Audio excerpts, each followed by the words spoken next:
Hey guys, so today what we're going to discuss about is just a quick video on what's the best way to learn to cook.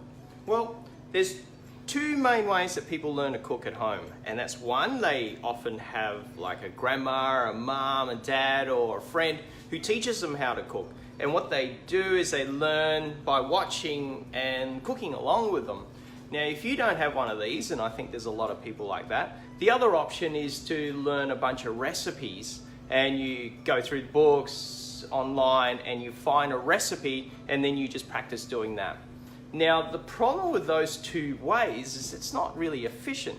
So like before I became a chef, I was trying to learn to be able to cook, and the way to do that was to go and find a whole bunch of cookbooks and magazines, flick through it until you find a recipe and you go, I'm going to make this. And then you got to run around to the different shops and try and find these weird ingredients, or there was one stage where you had to buy this sauce that cost like $10–15 for this little jar of sauce, and I only needed a teaspoon of it. And then I bought all this ingredients to try and make this dish, and you go through the recipe, and what happens is that if you don't really understand the process of why that recipe is doing what it's doing, you can't really tell how to do it. So it becomes really confusing in that way. So for instance, when you try and cook on a pan, and the instructions on the method saying to you, cook for 5 to 15 minutes or 10 minutes, and you're like, well, what is it that you want? Like, is it 5 or is it 10? And like the difference is huge.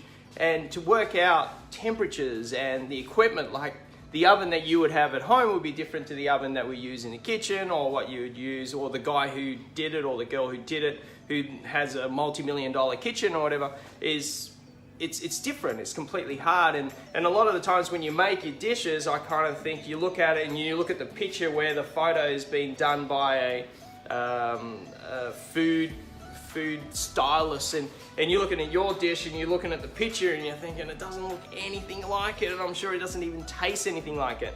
I don't know if you've had that experience, but I've experienced that heaps. And then you go and meet people who comes in and they can just go into a kitchen and they can look at a couple of things and you think, oh, there's nothing to eat here, but instead they whip up this most amazing meal within like half an hour, and you're thinking, how did you work that out?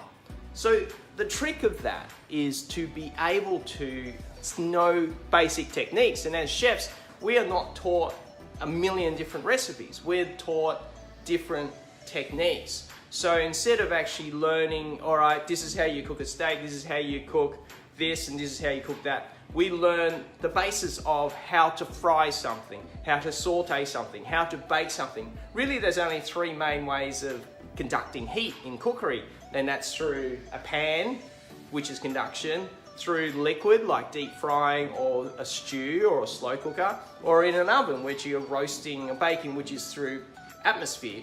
So there's only 3 real ways: conduction, liquid, or air. I mean, there's other little minor or in combinations of them, but they're the 3 core things. But when you understand those 3 different ways of cookery, then cooking kind of becomes easy, and you're able to just kind of go free flow, and you'll be able to freely cook without thinking, without trying to figure stuff out, or you're going through a recipe and then halfway through you realize, oh, I don't actually have that ingredient. Can I substitute that ingredient, or do I got to drive down the road to try and down to the shops just to get by that ingredient, and it takes you like hours to do, and in the end it just doesn't work out.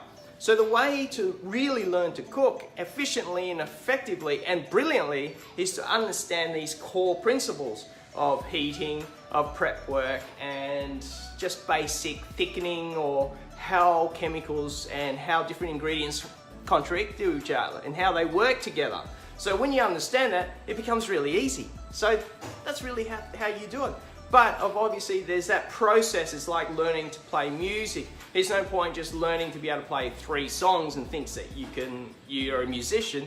You have to understand the notations, but once you understand the notations and the chords and stuff like that and the basics of it, you're able to just pick up that instrument and just jam and play anything you want. And that's the same with cooking.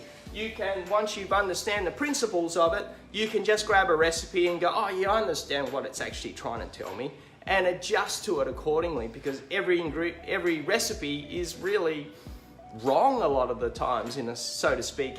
It's inaccurate, like how an onion, whether the onion is quite strong or pungent, or it's not quite pungent, or is it a small, medium, or a large one.